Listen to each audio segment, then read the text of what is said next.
इसी बीच हम लोग आपको बताते हैं कि आप हमारे साथ कैसे जुड़ सकते हैं, क्या तरीका है, क्या प्रोसीजर है। तो बस आपको इतना ही करना है, आपके सामने स्क्रीन पर नंबर फ्लैश हो रहा है 9354027995।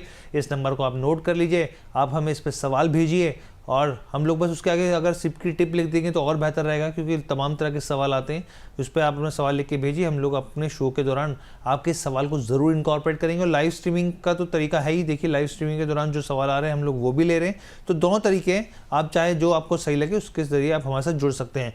इसी बीच एक और सवाल है, नाम भी इन्होंने अपने जो चैनल का दिया है द फ्रीडम बॉयज़, तो इन्होंने चैनल का ये नाम दिया। इनका सवाल ये है सर, सवाल काफ़ी अच्छा है क्योंकि मौजूदा स्थिति जिस तरीके से हमें देखने को मिल रही है, इनका कहना है कि सर मेटल ETF में इन्वेस्टमेंट कर सकते हैं क्या ये सही एंट्री का टाइम होगा? क्योंकि सर हमने देखा जब से डोनाल्ड ट्रम्प ने जो बड़े बड़े ऐलान किए तो पिटाई मेटल्स की भी काफ़ी हुई है सर, और बहुत ज़्यादा दबाव देखने को मिला। लेकिन इसी बीच दूसरी चीज़ भी यहाँ पे देखने को मिली कि जो गोल्ड ETF हैं उनमें बम्पर रैली देखने को मिली। हालांकि ये तो अमेरिका की मैं बात बता रहा हूँ आपको, क्योंकि इन्फ्लोज सबसे ज़्यादा बड़े, भारत में उस तरह के इन्फ्लोज देखने को नहीं मिले।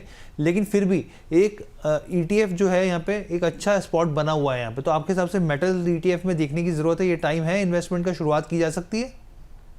डेफिनेटली हर्जी, मैं ये कहूंगा कि डाइवर्सिफिकेशन एक बहुत अहम चीज है पोर्टफोलियो की हेल्थ को सुधारने के लिए और रिटर्न जनरेट करने के लिए। तो चाहे वो diversification gold as a metal से हो जाए या फिर आप एक होलिस्टिक मेटल ETF अपने पोर्टफोलियो में ले लें जिसमें आप मल्टीपल मेटल्स को ट्रेड कर सकते हैं। So it is a very good option, मैं डिनाई नहीं करूंगा, क्योंकि हमारे जो इक्विटी म्यूचुअल फंड्स हैं वहां पे हम इक्विटी बेस्ड मेटल एक्सपोजर लेते हैं, we don't go commodity based exposure.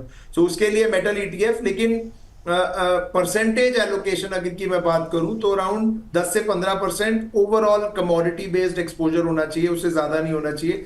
10% ये भी मैं ऑन हायर साइड बोल रहा हूं, क्योंकि अगर आप किसी भी मल्टी एसेट फंड को भी आप देखेंगे तो एवरेज एक्सपोजर इन गोल्ड और एनी मेटल, सिल्वर और गोल्ड में ही ज्यादातर वो करते हैं, तो करीबन करीबन 7 से 8% का एक्सपोजर होता है ऑन अ हायर साइड।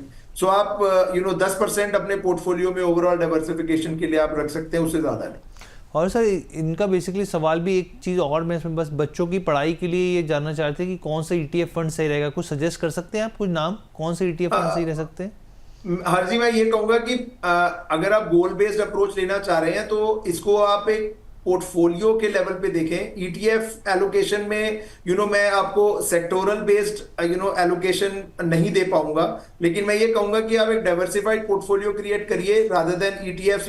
आप इंडेक्स बेस्ड अप्रोच भी ले सकते हैं, इंडेक्स ETF ले सकते हैं, और या फिर आप म्यूचुअल फंड्स में अपना पोर्टफोलियो क्रिएट करिए, क्योंकि वो थोड़े से एक्टिवली मैनेज होते हैं और क्योंकि आपका जो होल्डिंग पीरियड है वो लॉन्ग टर्म है।